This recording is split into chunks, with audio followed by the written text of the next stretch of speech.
नमस्कार, हम हिमांशु पांडे। दीक्षा क्लासेस के ऑनलाइन प्लेटफॉर्म से आपका हार्दिक स्वागत है।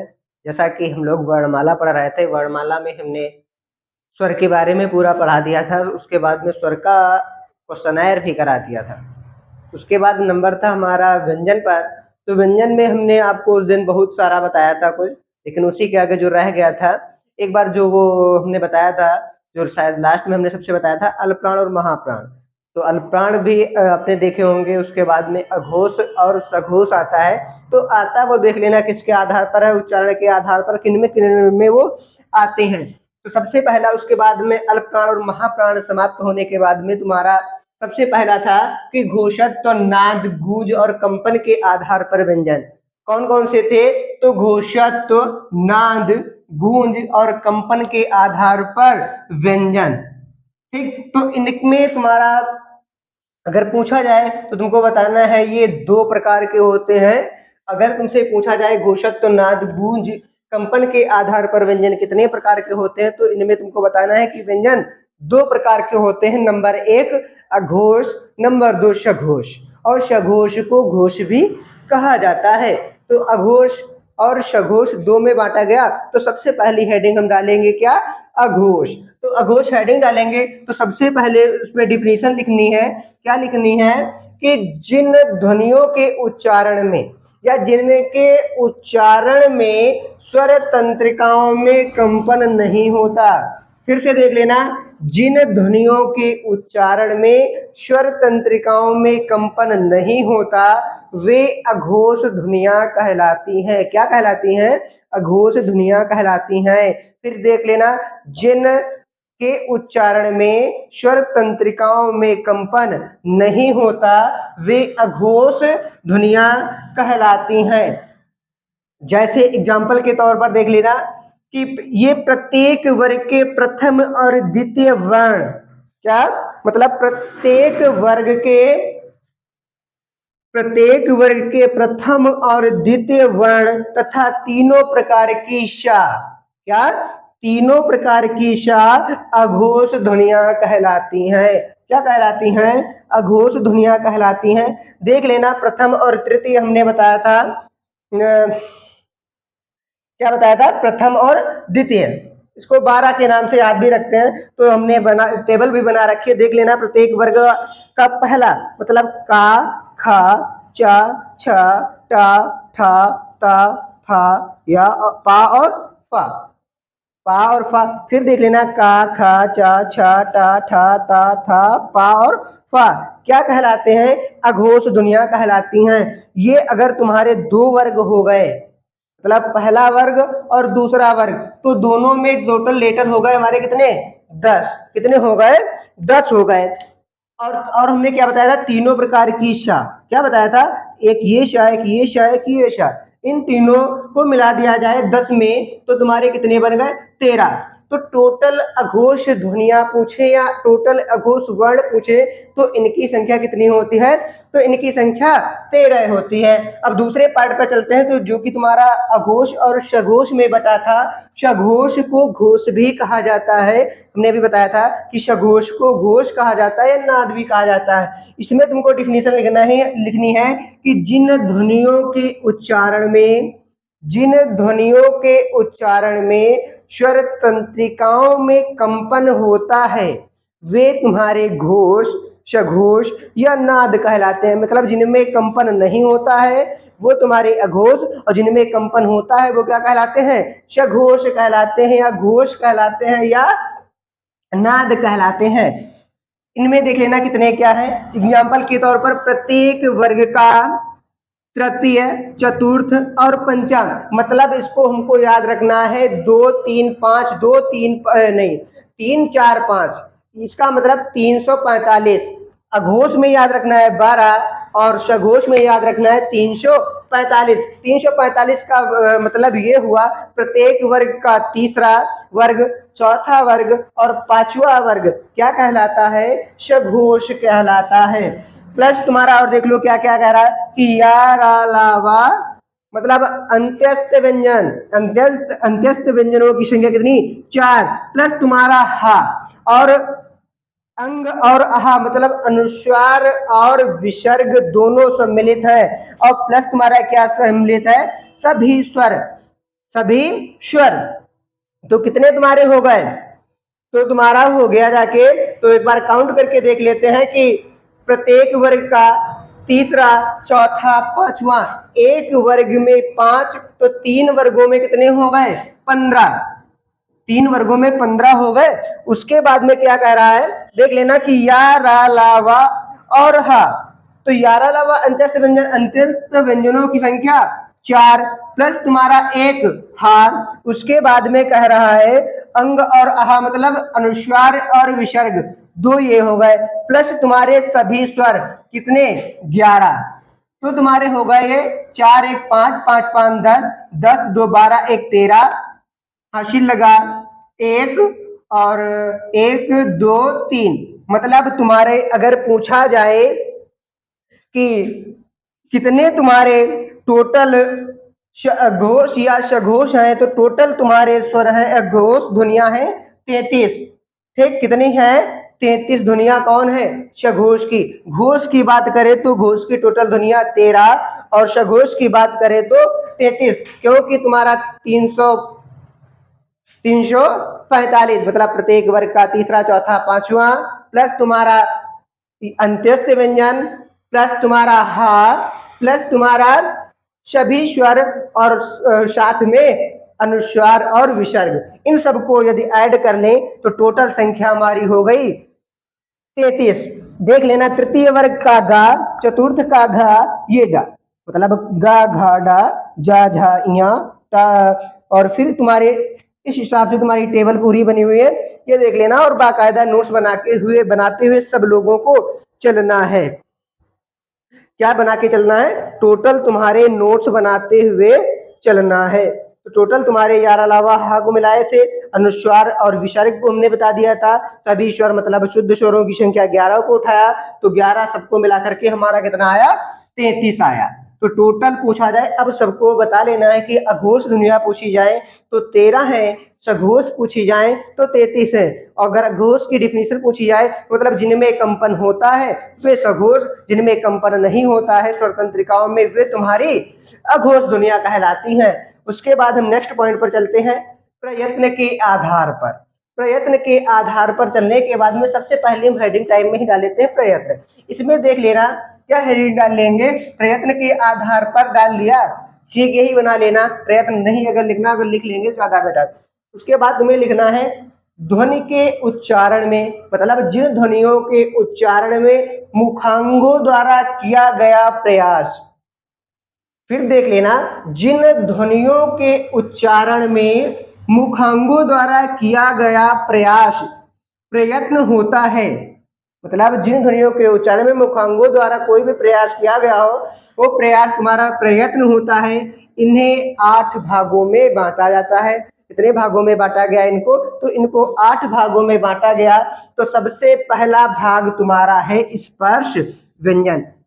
सबसे पहला कौन सा पार्ट आया, स्पर्श व्यंजन। तो स्पर्श व्यंजन, तो हेडिंग अपनी डालेना स्पर्श व्यंजन। तो स्पर्श व्यंजन में हमें लिखना है वे व्यंजन जिनका उच्चारण करते समय मुखांग पूर्णतया स्पर्श करे, मुखांग पूर्णतया स्पर्श करे, इनकी संख्या 25 होती है। फिर से एक बार देख लेना, वे व्यंजन जिनका उच्चारण करते समय मुखांग पूर्णतया स्पर्श करे वे तुम्हारे स्पर्श व्यंजन कहलाते हैं, और इनकी टोटल संख्या 5 होती है। 5 वर्गों में विभाजित होने के कारण इन्हें वर्गीय व्यंजन की भी संज्ञा दी जाती है। इन्हें एक सूत्र है व्यंजन का, ये तुम्हारा है कादियोमा वासाना। ये सभी को याद रखना है, व्यंजन का सूत्र क्या है, कादियोमा वसाना स्पर्शयो। फिर से देख लेना, बहुत जरूरी है तुम्हारा, कादियामो वसाना स्पर्शयो। उसके बाद तुम्हारा पूरे के पूरे तुम्हारे स्पर्श व्यंजन हमने अभी 25 या 25 बताए, तो 25 हमको लिखने हैं स्पर्श व्यंजन। ये तुम्हारे का से लेकर के मां तक होते हैं। तो प्रत्येक वर्ग को लिखना है तो तुम्हारा का वर्ग है, चा वर्ग है, टा वर्ग है, ता वर्ग है, पा वर्ग है। अगर किसी को दिक्कत है, स्पर्श व्यंजन नहीं याद होते हैं या भूल जाते हैं हम, तो इनको याद करने के लिए एक हमने ट्रिक लिखी है। ट्रिक होती है तुम्हारी कचोटता प्यार। क्या ट्रिक होती है? कचोटता प्यार, ये तुम्हारा लिखा हुआ है, देख लेना। कचोटता प्यार, कचोटता का सबसे पहले हमने का उठाया तो का मतलब है का वर्ग, चा उठाया तो चा का अर्थ है चा वर्ग, फिर हमने टा उठाया तो टा का अर्थ है टा वर्ग, फिर हमने ता उठाया तो ये तुम्हारा ता का अर्थ है ता वर्ग। उसके बाद हमने उठाया पा का, प्यार का मतलब पा पूरा उठा लेते हैं तो पा वर्ग। सब लोग कोशिश करना कि स्पर्श व्यंजन लिखने से पहले तो ये अपनी ट्रिक ऊपर डाल लेना, या आपके मस्तिष्क में बने रहने के लिए छोटे छोटे पॉइंट आपको ये बहुत उपयोगी होते हैं, जिससे हमें बेहतर से बेहतर याद रहे। ठीक, तो हमारी ट्रिक है कचोटता प्यार। कचोटता प्यार मतलब का से का वर्ग, चा से चा वर्ग, टा से टा वर्ग, ता से ता वर्ग, प्यार का मतलब पा वर्ग। तो इनकी टोटल संख्या कितनी होती है? 25 होती है। तो का वर्ग में का, खा, गा, घ, ढ, इतना आया। उसके बाद चा वर्ग में चलते हैं। चा वर्ग में चा, छ, जा, झ, इया। फिर टा वर्ग में चलते हैं। टा, ठा, ड, ढ, ड़ा। ता वर्ग में चलते हैं। ता, था, द, ध, न। फिर पा वर्ग में चलते हैं। पा, फा, भा, भा, मा, मतलब पा, फा, भा, मा। अब हमने लिख रखा है वर्ग, वर्ण और वर्ण नाम।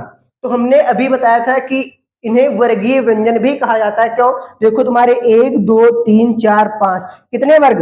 1 2 3 4 5, 5 वर्ग हैं टोटल। पांचों में पांचों 5 ही लेटर होंगे। 1 2 3 4 5 टोटल तुम्हारे 5 गुणे 5 करेंगे 25 आ जाएंगे। 5 वर्ग में विभक्त होने के कारण इन्हें वर्गीय व्यंजन की भी संज्ञा दी जाती है। कौन से व्यंजन की संज्ञा दी जाती है? वर्गीय व्यंजन की संज्ञा दी जाती है। अगर तुम्हारा का वर्ग है, का वर्ग है, अगर उच्चारण स्थान पूछ ले, का वर्ग का उच्चारण स्थान बोल ले, मतलब जिन व्यंजन, मतलब जिन वर्णों का उच्चारण करते समय आवाज को, या मतलब आवाज निकालते समय हमारी आवाज जैसे का, खा, मतलब गर्दन से खिंच के आए, तो वहां पर क्या होगा? कंठ होगा। क्या होगा? कंठ होगा। तो का वर्ग में जितने भी लेटर आएंगे उनको कंठ कहा जाता है या कंठ कहा जाता है। क्या का वर्ग में आने वाले वर्णों को क्या कहेंगे या अक्षरों को क्या कहेंगे? तो कंठ के नाम से जाना जाएगा या कंठ के नाम से ये उच्चारित होते हैं। चा वर्ग मतलब जिन वर्णों के उच्चारण में, मतलब जीभ ऊपर वाले तलवे को स्पर्श करे। जैसे तुम्हारा चा, छा, आप स्वयं में बोल करके चा वर्ग का देखिए। चा, छा, जा, झ, या, मतलब जो तुम्हारी जबान है ऊपर वाले तलवे को स्पर्श कर रही है, इसीलिए इसको तालु के नाम से या तालव्य के नाम से उच्चारित होता है या जाना जाता है। अगला है तुम्हारा टा वर्ग। टा वर्ग मूर्धन्य। सबसे पहले तो आपको बोल के देखना है। टा, ठा, डा, ढ, ड़ा, ये है। इनको स्वयं बोलो, फिर देखो इनसे हमारी जीभ का आकार या कैसा क्या हो रहा है। तो सबसे पहले इनको हम बोलेंगे, मतलब जिन व्यंजन वर्णों को, जिन व्यंजन वर्णों के उच्चारण में जीभ का आकार डमरू के नुमा हो या ऊपर वाले भाग में स्पर्श हो, और तब हमारी जीभ का आकार डमरू के आकार का हो, वहां पर हमारा मूर्धा या मूर्धन्य होता है। क्या होता है? मूर्धा या मूर्धन्य होता है। ता वर्ग पर चलते हैं तो ता वर्ग में हमारी है ता, था, दा, धा, ना। तो ये हमारा आ जाएगा जिन व्यंजन वर्णों के उच्चारण में जीभ दांतों को स्पर्श करे, वे हमारे दंत के अंतर आते हैं, जिनको दंती कहा जाता है। तो आप स्वयं बोल के देखिए। ता, था, दा, धा, ना। आप सभी को एहसास होगा या जरूर मालूम होगा कि जीभ हमारी कहाँ स्पर्श हो रही है। तो जीभ हमारी दांतों को स्पर्श कर रही है। किसको स्पर्श कर रही है? तो दांतों को स्पर्श कर रही है। फिर है अगला तुम्हारा पा वर्ग। पा वर्ग में तुम्हारे पा, फा, बा, भा और मा आएगा।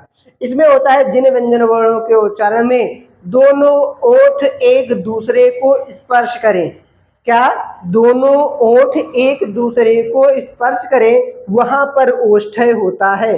जैसे आप पा बोलिए, फा बोलिए, भा बोलिए, मा बोलिए, तो इसमें क्या होंगे? आपके दोनों ओठ एक दूसरे को स्पर्श जरूर करेंगे। जहां पर ओंठ तुम्हारे एक दूसरे को स्पर्श करें वहां पर तुम्हारा ओष्ठ्य होता है। का वर्ग को हम कंठ कहेंगे, चा वर्ग को हम तालव्य कहेंगे, टा वर्ग को हम मूर्धा कहेंगे, ता वर्ग को हम दंत कहेंगे, पा वर्ग को हम ओष्ठ्य कहेंगे। बहुत अच्छे से सब लोग नोट्स बनाना, क्लास वाले बच्चे भी अपना अपना मैच करते चलना। जहां पर हो सकता है कि कुछ पॉइंट इधर उधर हो या हमने कुछ पॉइंट यहाँ पर बेहतर से बेहतर उठाए हो, वो सब आप लिखते चलना, ठीक। ओके, आगे हम बढ़ते हैं। एक तो हमारा स्पर्श व्यंजन हो गया, क्योंकि इनको प्रयत्न के आधार पर 8 भागों में बांटा गया था। तो पहला तो हमने बताया स्पर्श व्यंजन। दूसरा है स्पर्श संघर्षी। क्या? स्पर्श संघर्षी हेडिंग हमारी रहेगी स्पर्श संघर्षी। इसमें हमको लिखना है जिनका उच्चारण करते समय, मतलब जिन व्यंजन वर्णों का उच्चारण करते समय मुखांगों का स्पर्श, स्पर्शी व्यंजन और स्पर्शी संघर्षी व्यंजन में थोड़ा कंफ्यूजन है और हिसाब से सब लोग देखना। तो मतलब क्या कह रहा है कि मतलब जिनका उच्चारण करते समय मुखांगों का स्पर्श तथा हवा को बाहर निकलने में संघर्ष भी करना हो, वहां पर स्पर्श संघर्षी व्यंजन होता है। एक बार फिर देख लेना, मतलब जिनका उच्चारण करते समय मुखांगों का स्पर्श तथा हवा को बाहर निकलने में संघर्ष भी करना हो, वहां पर स्पर्श संघर्षी व्यंजन होते हैं।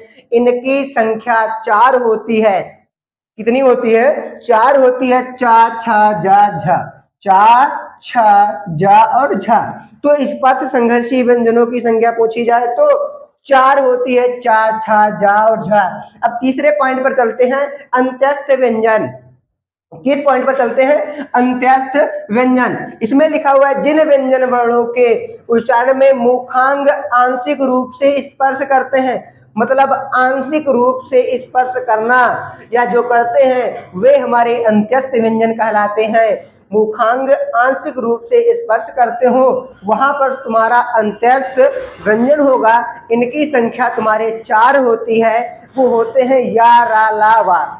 ठीक। अब इनको अंत्यस्थ व्यंजन ही क्यों कहा गया? एक जाहिर सी बात है, पूछ सकते हैं। तो महेश्वर सूत्र के अनुसार, कौन से सूत्र के अनुसार? महेश्वर सूत्र के अनुसार सूत्र संख्या 11, 12, 13 और 14। महेश्वर सूत्र के अनुसार सूत्र संख्या 11, 12, 13 और 14 में ये लास्ट में होने के कारण या अंत में होने के कारण इनको अंत्यस्थ व्यंजनों की संज्ञा दी गई। कौन से? उसमें महेश्वर सूत्र में याद रखना है, और सूत्र संख्या है तुम्हारी या अध्याय नंबर तुम्हारा है 11, 12, 13 और 14 में लास्ट में या अंत में स्थित होने के कारण इनको अंत्यस्थ व्यंजन की संज्ञा दी जाती है और इनकी संख्या होती है 4। उसके बाद तुम्हारा चौथा है अर्धस्वर।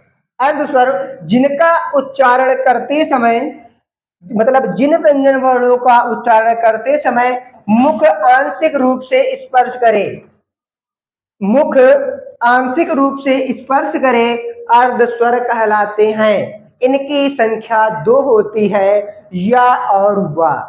क्या होती है? या और वा होती है। तो आंशिक रूप से जो स्पर्श करे वो हमारे क्या कहलाते हैं? या और वा कहलाते हैं, और इनकी अर्धस्वरों की संख्या 2 होती है। अगला हम 5वें नंबर पर चलते हैं। तो 5वां नंबर है हमारा लुंठित या प्रकंपित। लुंठित या प्रकंपित, इसमें हमें बताना है, डिफिनेशन की होती है जिन व्यंजन वर्णों में जीभ्या या जीभ का ऊपर की तरफ मुड़ना, क्या? जीभ का ऊपर की ओर मुड़ना, जीभ का ऊपर की ओर या ऊपर की तरफ मुड़ना और कंपन होना। कंपन होना क्या कहलाएगा? तो तुम्हारा लुंठित या प्रकंपित कहलाएगा।